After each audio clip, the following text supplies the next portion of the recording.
Экспонат алып кел һәм үз исемеңне тарихка язып қой. Татарстан Республикасы Милли музейі үз туган көненә махсус бүләк итү чарасы оештыра. Музейлар бүген туристларны җәлеп итәме? Эфирда таянык тапшыруы студияда Алмаз Гафиятов исәмсез. Хәерле кич, мөхтәрәм кунаклар, һәркайсыгызда белә инде, каршыгызда төймәләр бар. Әгәр дә алда яңгыраган фикер белән килешмисез икән, кызыл төймәгә басасыз, килешсәгез зәңгәр төймәгә һәм ак нейтралитет билгесе. Лилия ханым 127 ел Милли музейга, менә республика өчен, гомумән музей өчен нинди чара бу, нинди бәйрәмнәр көтелә? 120 жыл ул бик мөһим дата безнең өчен, бәйрәм безнең өчен, бит туган музейның иң зур, Татарстанның иң зур музейның, иң әһәмиятле баш музейның туган көне дип әйтик. Без нинди чаралар белән кирдек бу туган көне безгә. Мәсәлән, иң зур тупланма Андрей Федорович Лихачев тупланмасы беләсез. 40 меңгә якын әсәр бүләк иткән безнең музейга, бу коллекция нигез салган безнең музейга. Һәм без бу коллекциядан иң мөһим әсәрләрне, экспонатларны күргәзмәдә тәкъдим иттек. Коллекционирование как образ жизни дигән күргәзмә оештырдык. Бик зур интерес күрер дип уйлыйм бу күргәзмә. Һәм шулай бу экспонатларны һәм бүләк итү чарасы да, ул бит инде сезнең быел гына уйлап чыгарылган эш түгел. Бүләк итү чарасы да ул туган көненә багышланган бер чара. Еллардыр бу чараны без уздырабыз. Бик яхшы бүләкләр килә. Менә ниндирәк бүләкләр килә монда? Саллыгына бармы, тарихи бүләкләр, этнографик әсәрләр, әйберләр, сәнгать әсәрләре, документлар, фотографиялар, нумизматика әйберләре. Алар турында аерым сөйләшербез. Айрат, гомумән музейларның бүгенге торышы турында сөйләшәсе иде, республика язмышында дип әйтик инде, без бит инде барыбер шул ук тарихка бик зур басым ясыйбыз дип әйтәбез. Менә инде әгәр дә шул ук узып киткән халык саны исәпкә алуда, менә бу музейларның синең бәяләүеңчә әһәмияте зурмы? Biz республикада халкыбызда бик зур мирас тупланган. Әлбәттә, бу мирасны күрсәтүче төп мәйданчык музей булып тора. Музейларыбыз булып тора. Һәм районнарда да безнең музейларыбыз үсә, һәм милли музейбыз юкка гына милли дип аталмый. Безнең халкыбызның төп мирасы менә шунда, милли музейда тупланган. Һәм инде тарихны ачып җибәрү, әлбәттә, инде музейлар төп роль уйный. Милли музейда инде бу бер бина гына түгел, монда 200-дән артык музей тупланган, һәм тарихыбызның һәрбер периоды бәйнә сөйләнелә. Менә бу милли музейның төп бинасында да, башка менә Тукай музее булсынмы, Татар китабы йорты булсынмы, һәм кайбер очракта кешеләр әле белеп бетерми менә андый байлыкның туплануын, нинди матур һәм яңартылган музей биналарыбыз бар. Һәм ул яктан матбугат чараларының роле бик зур, социаль челтәрләрнең роле бик зур, һәм яшьләрне үз-үзенә төрле чаралар ярдәмендә җәлеп итү, төрле кызыклы музей проектлары, виртуаль анда проектлар да була. Аларның роле хәзер бик зур. Һәм безнең бар илкүләм проектлар, националь проектлар дип атыйлар инде аны. Аның кысаларына да анда онлайн экскурсиялар оештыру, виртуаль экскурсиялар оештыру, артефакт исемле платформа бар, анда музейларның төп экспозицияларын шулай күреп була. Һәм менә тагын да әйтеп китәсем килә, безнең музейларыбыз саны республикада ел сайын арта. Әле былтыр гына ачылды Шәрик клубы, театрның, Галиаскар Камал театрының музее дип әйтимме. Ачылды безнең Галиаскар Камалның шәхси музее Секретен авылында ягылыш. Әле бу рәсми рәвештә ачылган музейлар, әле мәктәпләрдә районнарда экспозициялар яңара, зурая. Мәсәлән, нидә Сабада безнең Сатышта мәдрәсә, Сатыш мәдрәсәсе музей нинди матур. Алар турында сөйләшербез әле. Һәрберебез машинада бара, күпме авылны узас, күпме авылларда байлык тупланган музейларда. Тукай музей дип әйттең һәм тапшыру башында да без сөйләшкән идек. Күп кенә күрсәткечләр буенча без алдыңгылар Гүзәл ханым, чыннан да Тукай музее бүген нәрсәләр тәкъдим итә. Без беләбез инде апрель айы гомумән Тукайга багышланган ай буларак кабул ителә безнең татар халкында.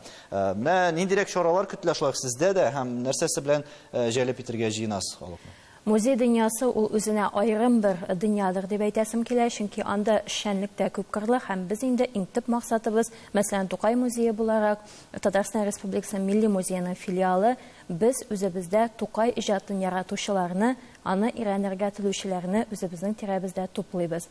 Бу нинди юллар белән эшләнә? Иң беренче чиратта, әлбәттә, музей буларак безнең төп үзенчәлегебез ул экспонат.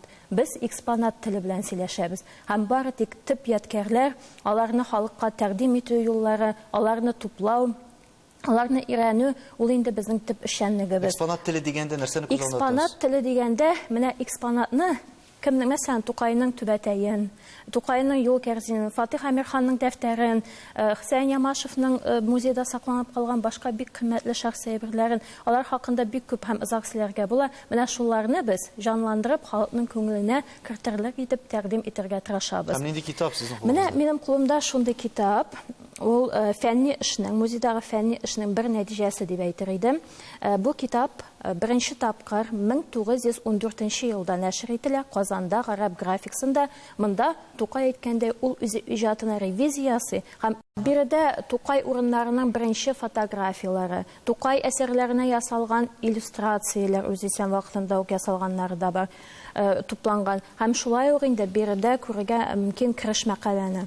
Ул киреш мәкаләдә безнең фәнни эшебезнең бер мисалы, үрнәге булып тора. Анда 20нче гасыр башында реклама текстларда нинди бәяләрдән сатылган, гомумән нинди экспонатлар музейда саклана, шулар хакында тирән мәгълүмат бирелә. Гомумән ул тамашачыларга, безнең китап укучыларга бик кызыклы дип уйлыйм. Ләкин шул ук вакытта без инде әйтәбез, музейның әһәмиятен халыкны җәлеп итү бик авыр, яшерен батырын түгел, кызыксындыру чаралары кирәк дип әйттек, шул ук заманчалаштыру. Роза ханым, менә милливлекне саклауда шул ук музейларның ролен әгәр дә без билгеләсәк, чыннан да аның әһәмияте зурмы бүген? Балалар гомумән, яшьләр музейларны ничектер барыбер мөнәсәбәт яшерен батырын түгел, музейларга карата ничектер экскурсиялар уздырып һәм авыр ниндер лекциялар сөйләү белән генә шикләнә дип уйлый. Чынлыкта ничегрәк хәлләр?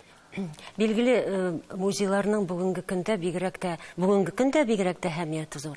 Чөнки хәзерге заман кешесенең аның кабул итү психологиясе дип әйтегәндә, кабул итү мөмкинлекләре икенче төрле. Дөнья элек безнең ул әкрен генә ипләп кенә бара иде. Хәзер без тизлек заманында яшибез. Мәгълүмат артканнан арта бара. Үзегез күреп торасыз. Мәктәпләрдә таләпләр арта, уку йортларында шулай ук таләпләр арта. Балаларның, яшьләрнең бигрәк тә бүгенге көндә яңа мәгълүматны тизрәк аласы килә. Һәм шушы бу очракта ул иң беренче чиратта билгеле музей экспонатын күрергә тели. Ул артефактны конкретно үзен күрәсен килә, аны тотып карыйсы килә. Бу копиялар белән шөгыльләнү үзе бер проблема. Бүгенге көндә безгә зур проблема үзебезнең милли мирасыбызны, аның бөтен барлыгын, бөтен байлыгын, аның күрсәтү бик мөһим. Һәм шул исәптән безнең милли музей дигән сүз бит үзенең исемегенә дә шуны атала. Милли безнең байлыгыбызның бөтен яклары да күрсәтелсен иде. Мәсәлән, милли музейда безнең татар тарихы күрсәтелә, үзебезнең төбәкнең тарихы күрсәтелә, регионның үзенчәлекләре күрсәтелә, мәдәни үзенчәлекләре күрсәтелә. Һәм шул вакытта үзебезнең татар халкына түгел, гомумән үзебездә яшәгән халыкларның һәммәсенең дә мәдәниятен күрсәтү бик мөһим. Шуңа күрә дә безнең музейларда әле андый проблемалар бар. Мәсәлән, костюм комплексы. Алар кайда безнең аутентик дибез инде костюмны күрә алалар. Дизайнерлар безнең бик күп укыйлар, уку йортларында дизайнерлар әзерлиләр. Алар нинди үрнәкләрдә өйрәнәләр? Музейга керергә аларга мөмкинлеге бармы? Һәм музейда алар безнең бармы алар үрнәкләре? Мәсәлән, Чуаш, Удмурт, Мари, татар халкының үзенең этнографик, безнең төрле этнотерриториаль группаларның костюмнары булырга тиеш. Фондларда бит алар бар. Бүгенге көндә шуңа күрә зур проблемаларның берсе менә шул комплексларны торгызу, аларны халыкка күрсәтү, бигрәк тә яшьләргә шушы байлыгыбызны күрсәтү. Горурлык шул вакытта гына уяна. Тәкъдим итә булырга тиеш. Һәр музейның үзенчәлекләре бар. Айдар, Шәриф Камал музее ниндирәк үзенчәлекләргә бай дип әйтик бу очракта. Аның беренче үзенчәлеге нәрсәдән гыйбарәт, ул үзенә күрә шундый табышмак, матрешка сыман, чөнки ул үзе Шәриф Камал музее, икенче яктан Татар әдәбият тарихы музее, өченче яктан без аны беләбез Татар китап йорты дип, һәм аның шушы рәвештә менә 3 ел элек 19 елда ачылуы, ул 1944 елдан бирле барган зур бер көрәшнең нәтиҗәсе, чөнки әгәр дә без карасак, архив документларында төрле чыккан газеталар, совет чорында күрәбез, ТССРның һәрбер диярлек мәдәният министры вәгъдә биргән, менә хәзер без әдәбият тарихы музеен ачабыз дип. Ачабыз, һәм ниһаять 19 елда гына ул ачылып җитте менә хәзерге рәвештә. Бу үзе бер тарих, һәм бу үзе бер үзенчәлек, безнең музей тарихы буенча аерым экспозиция кирәк чынлыкта, аның язмышы буенча. Һәм инде без менә шуннан да бер яктан Шәриф Камал шәхсе белән эшлибез. Һәм бу үзенчәлекле бурыч, чөнки Шәриф Камал Габдулла Тукай түгел, заманында булган Шәриф Камал культы, ул вакытта әле Тукай культы ул дәрәҗәдә формалашмаган булган. Шәриф Камал премиясын 1940 елда ук оештыра тәкъдим иткәннәр, ул вакытта Тукай премиясе булмаган әлбәттә. Тукай музее булганчы без булганбыз, ләкин менә замана үзгәргән, конъюнктура үзгәргән. Без хәзерге шартларда Шәриф Камал шәхесен, социализм вакытында актуаль булган шәхесне яңаша ачырга беренчедән һәм җиткерергә тиешбез. Бу үзе бер фәнни дә, мәдәни дә, иҗади бурыч. Икенче яктан әдәбият тарихын, татар әдәбият тарихын без күрсәтергә тиешбез, ләкин безнең мәсәлән бинаның 640 квадрат метрның мөмкинлекләре җитми аңа. Шуңа күрә без аны күрсәтәбез китап тарихы аша. Китап тарихына эшләгәндә без әлбәттә һәр төрле аудиторияга, мәсәлән, килгән туристларга да, үзебезнең укучыларга да, гади кешеләребезгә дә аңлатырга тиешбез татар китабының үзенчәлекләрен, аның никадәр бай тарихка ия булуын. Бу үзе һәр даим бездән иҗат таләп итә торган миссия. Шуңа күрә без фән белән тырышабыз, экспонат белән дә эшлибез булдыра алган кадәр дәрәҗәдә, һәм әлбәттә ачкыч эзлибез. Һәм тагын нәрсәләр белән җәлеп итеп була халыкны музейга бу хакта рекламадан сөйләшербез.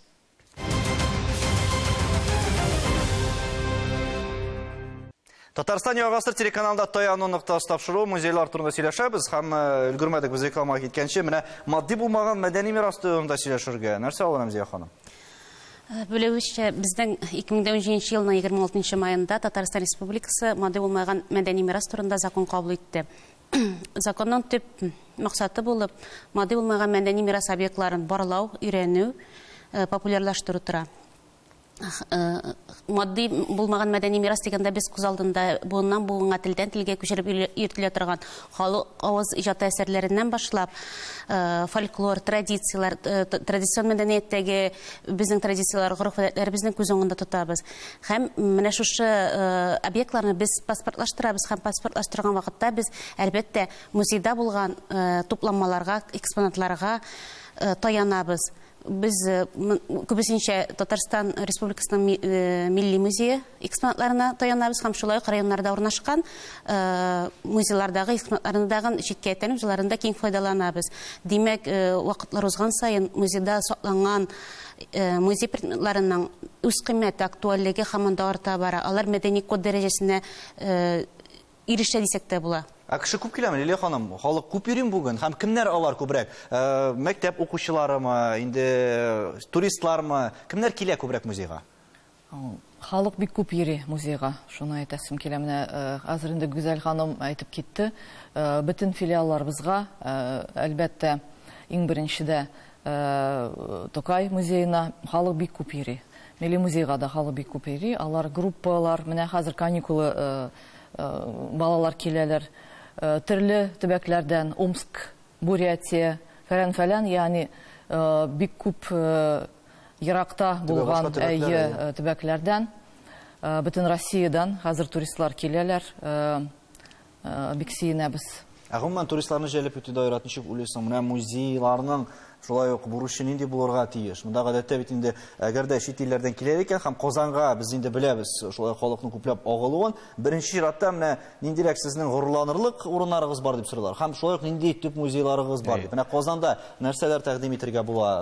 Әлбәттә, Казанда без белгән Кремльгә халык агыла, чөнки ул инде теге маркетинг ягыннан, реклама ягыннан, нидер матур картинка ягыннан ул әлбәттә кешегә таныш һәм иң беренче чиратта шунда баралар һәм Кремльгә да барганда инде әлбәттә бер өлеше милли музейга да эләгә. Музейга ләккәч кайсы берләрнең фикерләре шулай яңгырау ишеткәнем бар. Милли музейга ләккәч менә нидер бина тора Кремль янында. Керәләр һәм итәләр, чөнки этажлап экспозиция һәм бик кызык экспозиция. Менә шундый керүче кешеләрнең саны артыр өчен әлбәттә монда аерым бер маркетинг гамәлләрне кылырга кирәк һәм хәзерге ул яктан милли музей үсә бара. Реклама, социаль челтәрләр әйтеп киттем инде, интернетта, матбугат чараларында төрле материаллар чыга, кеше аның аркылы инде күбрәк белә. Һәм шул ук вакытта инде яңа кызык экспозициялар, яңа кызык күргәзмәләр, экспозицияны яңарту үзе бик зур мөһим эш. Фәнни яктан аны өйрәнү бу аерым юнәлеш. Чөнки музей ул бары тик кешеләрне кабул итү белән чикләнми. Аның астында шундый зур айсберг ята, һәм ул айсберг ул фондлар эше, ул фәнни эш, һәм музейда эшләүче кешенең төп эше менә шул нәкъ экспозицияны туплау, кешегә аны җиткерү. Һәм ул яктан әйтергә кирәк, проблемаларыбыз да юк түгел. Ул беренчедән кадрлар мәсьәләсе, аларны ныклап әзерләү мәсьәләсе, тарихи яктан да реставрация кадрлары, ансы аерым юнәлеш.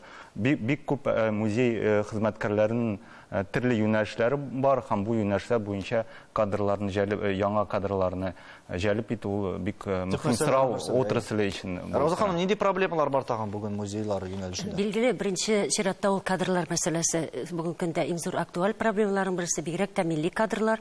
Чөнки безнең һәрбер экспозиция инде аларның саны артканнан арта бара, музейларында саны арта, аларның үзенә күрә үзенчәлекле специфик дибез инде театр музее, музыка бүлекләре бар. Аннан тематик аларның экспозициялар үзгәреп кенә тора күргәзмәләрдә. Һәм һәрберсе алар бит әле бик тиз үзгәрәләр. Шуңа күрә дә монда киң белемле безнең кадрларны әзерләү бик мөһим. Казан университетында да, мәдәният безнең университетында да киң белемле тарих яктан археологияны белгән, безнең сәнгатьне яхшы белгән һәм шул иң беренче чиратта әдәбиятны да белгән. Менә ул инде укыту программасы белән билгеле бәйле, бик зур актуаль милли кадрлар әзерләү проблемасы. Бүгенге көндә этнографларны әзерләү. Менә Казан университетында ул хәзер туризм белән культурология дигән белгечлекләр бар, магистратура бар, бакалавриатлар бар. Әмма музеология дигән төшенчә бераз артка калып бара. Чөнки без бүгенге көндә менә авылларда иребез экспозицияларга барабыз.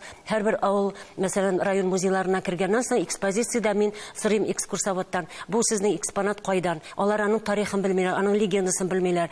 Күрсәтәләр татар костюмы дип, 70-80 еллардагы сәхнәдә булган костюмнарны бу татар костюмы дип читтән килгән кешеләргә без бу вакытта беләсез нинди белем бирәбез дигән сорауда нинди мәгълүмат бирәбез, ул дөресме, дөрес түгелме? Шуңа күрә дә монда безнең элек милли музейда ул зур музей буларак, баш музей буларак методик шундый семинарлар үткәрә торганнар иде. Һәрбер район музейлары өчен. Менә бу бүгенге көндә миңа калса бу системаны тагын торгызырга кирәк. Дәүләт тарафыннан нинди игътибар бирелә аратна шул уңайдан?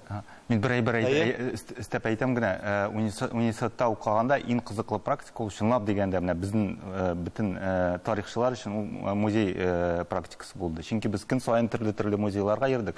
Дөнья нык ачылды. Һәм ул яктан кеше әгәр дә бер музей белән шикләнмәсә, бер 5-7 музейга йөрсә, аннарсы аның гадәте барлыкка килә музейга йөрергә һәм бер музейга берничә тапкыр килергә кирәк. Чөнки кичкенә экспозиция булса, анда күпме тирән информация. Сезнең сораугыз. Дәүләт тарафыннан нинди ярдәм күрсәтелә музейларга бүген? Әлбәттә, музей үсеше ул безнең программаларыбызга нигезләнгән инде мәдәният үсеше программасына, анда аерым акчалар бар. Гүзәл ханымга бирергә бу соравышнан да нинди ярдәм сизәсез һәм шул ук музейларны менә үстерер өчен нинди шул юнәлешләр буенча эш алып барырга кирәк дип саныйсыз сез? Бүген нәрсә җитми музейларга инде яхшырак эшләр өчен? Иң беренче сорауга җавап бирсәм, ярдәм сизәбез дигәндә инде экспозиция, безнең экспозиция артылды һәм Шамил йорты дигән бик матур бинада урнашкан бит Габдулла Тукай әдәби музее бинага ремонт төзекләндерү эшләре уздырылды. Һәм әлбәттә менә шул музей яңа экспозициялар булдырылгаштан безнең инде тамашачылар белән эшләү мөмкинлекләре дә киңәйде. Без аларга үзебезнең матурлыкны күрсәтә алабыз. Мәсәлән, төрле шәһәрләрдән, төрле илләрдән туристлар килә икән, алар инде менә Татарның бөек шагыйре дип чын мәгънәсендә аңлап китә алалар яңа экспозициядә. Казан тамашачылары, мәсәлән, балалар килсә, без аларга робот белән кертәбез. Мәсәлән, барыбер шул кызыксындыру рәвеше бит инде. Шул кызыксынып китеп, алар кабаттан килә. Менә кабаттан килгән тамашачы, минем иң яраткан тамашачым. Чөнки мәктәп белән килсә, ул әтисен, әнисен яңадан алып килә. Дөрестендә бик кызыклы булган дигән сүз инде бу. Ул үзенең килү белән дә моны исбатлыйдыр. Россиядә мәдәни мирас елы һәм менә Рәмзия ханым, бу уңайдан менә фәнни оешмаларның булсын, тарихчыларның һәм гомумән җәмәгать эшлеклеләрнең, музейларның үсешендә ролен ничегрәк бәяләйсез? Минем бу урында бер проект турында әйтеп үтәсем килә. Безнең 2021 елның 21-22 декабрендә Татар Республикасының Мәдәният министрлыгы, Бөтен дөнья татар конгрессы һәм Таткульт мәдәният ресурс үзәге белән берлектә чит илләрдә яшәүче, Татарстан Республикасының читтә яшәүче милләттәшләребез өчен бик зур проект, Татархана проектын без гамәлгә ашырдык. Ул проект 3 рубрикадан торды. Аның берсе татар киеме, татар табыны һәм татар ярышы 3 төрле рубрикада барды. Һәм без татар киеме рубрикасын Татарстан Республикасының милли музее залларында Алтын кладовойдан турыдан-туры тамашачыга трансляцияләдек. Һәм без әйтеп киттек, ялгышмасам Айрат, син әйттең гой, музей бер генә юнәлеш буенча бармый, айсберг кебек дип. Айдар, шул уңайдан менә татар китабы йорты эшләп килә. Аннары тагын музейлар, гомумән алар үз эченә нинди функцияләрне алырга тиеш? Бары тик музей эшчәнлеге белән генә чикләнепме, әллә инде киңрәк ниндидер бәйләргә чыгарганмы? Беренче рәт, әлбәттә, безнең бурычыбыз безнең ядкарларны туплау, өйрәнү һәм тәкъдим итү. Шушында безнең конституция, миңа калса мөһим бердер.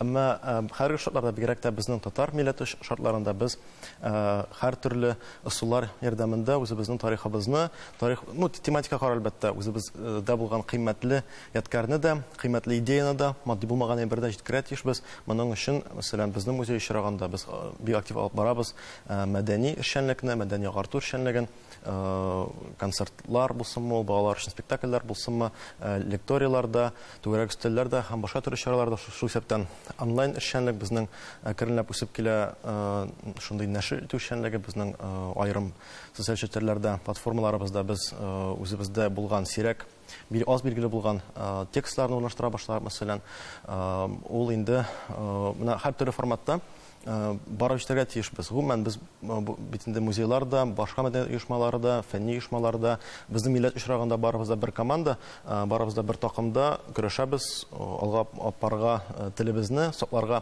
мәдәниятебезнең аерым аспектларын сакларга. Шуңа күрә менә бу очракта менә аеруча кызык әйбер ул оешмаларның тандемда эшләүе. Мәсәлән, без театрларда яхшы эшлибез, Тукай музее театрлары белән яхшы эшли.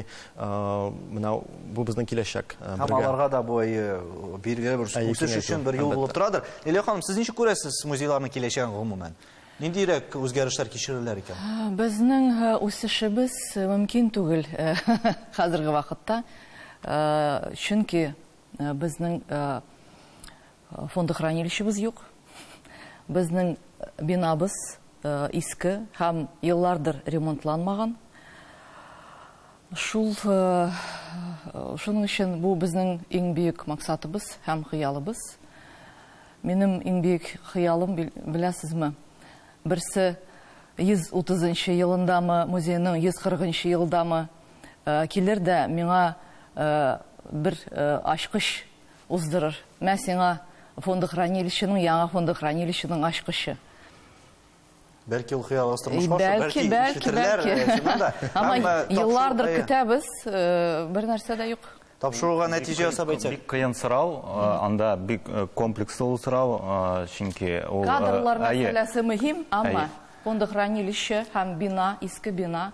Менә әйтеп китте безнең коллегабыз, әлбәттә саклау һәм туплау һәм саклау экспонатларны безнең иң мөһим максатыбыз һәм бурычыбыз.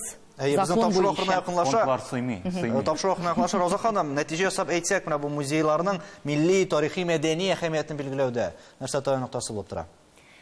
Миңа калса безнең гомумән музейларның, милли музейның гына түгел, гомумән һәрбер музейның да төбәкнең, үзебезнең регионның аның үзенчәлеген күрсәтү.